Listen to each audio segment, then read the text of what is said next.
ज्यादातर ज्वेलर्स की एक ही कंप्लेन होती है कि स्वस्ति, डिजाइनर के पोर्टफोलियो में बहुत ही यूनिक कॉन्सेप्ट्स देखने को मिले थे, लेकिन अब जब हायर कर लिया तो वही घिसे पिटे पुराने डिजाइन्स मिल रहे हैं। अब ये क्यों होता है? देखिए, जिन पोर्टफोलियो को आपने देखा था उसमें हर एक डिजाइन प्रोजेक्ट पे डिजाइनर ने मिनिमम 3 महीने लगाए थे रिसर्च में, एक्सप्लोरेशन में, आइडिएशन में, तब जाके वो फ्रेश कॉन्सेप्ट्स वो लेके आ पाया था।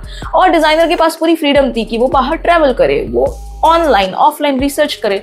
उसके पास ये टाइम था कि वो डिसाइड कर सके कि भाई किस चीज से मैं इंस्पायर फील करता हूँ या करती हूँ और उनके ऊपर काम कर सके। अब आपके ऑफिस में आके डिजाइनर बैठा है 4 दीवारी के अंदर, जहां पे मोस्ट ऑफ द टाइम उसके पास इंटरनेट एक्सेस भी नहीं है, विच आई कैन अंडरस्टैंड कि आपका डर है कि मेरे डिजाइन लीक ना हो जाए। लेकिन आप खुद सोचिए कि आपने डिजाइनर की सोर्स ऑफ इंस्पिरेशन और टाइम दोनों को ही काट दिया है। अब जो आउटपुट 3 महीने में आता था, वो आउटपुट आप 2 दिन के अंदर एक्सपेक्ट कर रहे हो। और कई बार आप जाके ऑनलाइन फोटो उठा के दे देते हो कि देखो ऐसा सा कुछ बनाओ। अब वो जो डिजाइन होते हैं वो मेजरली हाई ज्वेलरी या लग्जरी ब्रांड्स के होते हैं। उन्होंने महीने या सालों लगाए होते हैं एक कलेक्शन को बनाने के लिए, और आप वही आउटपुट एक्सपेक्ट कर रहे हो 2 दिन में या 1 हफ्ते में। अब क्या होता है, आप डिजाइनर को बोलते हो मुझे end of the day 20 ring design चाहिए। अब ना तो डिजाइनर के पास कोई सोर्स ऑफ इंस्पिरेशन है, ना ही टाइम है, तो उसके सबकॉन्शियस माइंड में जो भी चीज है उसने किसी स्टोर पे या मे बी आपके स्टोर पे या ऑनलाइन देखी होगी, वही घूम फिर के उसके डिजाइन में आ जाती है। और अब आपको लगता है ये तो मैंने देखा हुआ है।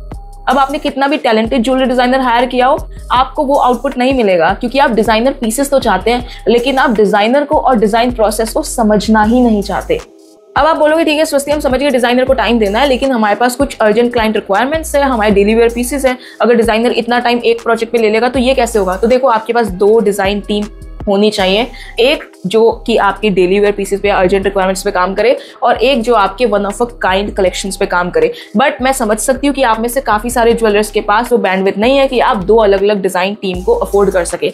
इस केस में आपको बहुत स्मार्टली प्लान करना होगा। हफ्ते में आप कोई ऐसा दिन रख सकते हो जिसमें डिजाइनर बाहर जाएगा और नई इंस्पिरेशन लेके आएगा। और प्लीज इस डे को संडे मत रखना, संडे को कोई काम नहीं करना चाहता है। लेट्स से सैटरडे को आपका डिजाइनर गया, बाहर से बहुत सारी इंस्पिरेशन लेके आया, और उसने मंडे को आपको दिखाया, आपने कुछ चीजें फाइनलाइज की, और उसके ऊपर अब आप कलेक्शन बिल्ड कर सकते हो। आप डिजाइनर के लिए स्पॉन्सर्ड ट्रिप्स भी कर सकते हो फ्रॉम टाइम टू टाइम, जिसमें डिजाइनर बाहर जाएगा, कुछ अच्छे अच्छे मोटिव्स लेके आएगा। लेट्स से आप जयपुर में बेस्ड हो, आपको साउथ के टेम्पल्स बहुत पसंद है, आप डिजाइनर को वहां पे भेज सकते हो, डिजाइनर अपनी पूरी रिसर्च करके आएगा और अब आप उसके ऊपर पूरी कलेक्शन डिजाइन कर सकते हो।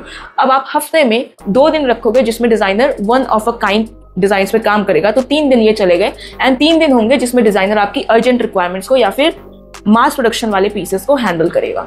तो एक बार ये अप्रोच ट्राई करके देखिए, एंड कंप्लेन की बजाय अपने डिजाइनर के साथ बैठिए और समझने की कोशिश करिए कि प्रॉब्लम कहाँ पे आ रही है।